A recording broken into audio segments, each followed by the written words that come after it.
ரசிகனாய் பிறப்பெடுப்பதும் நல்ல ரசிகன் கலைஞனாய் உருவெடுப்பதும் நல்ல கலைஞன் தலைவனாய் அவதரிப்பதும் நல்ல தலைவன் ஒரு அண்ணனாய் வழிநடத்தி செல்வதும் இவரால் மட்டுமே சாத்தியம்.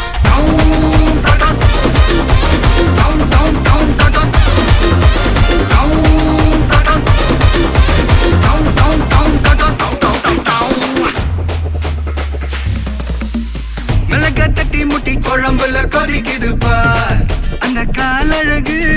அடித்தடி விட்டு குத்து எங்க வீட்டு சமையல் வர அட கலந்திரு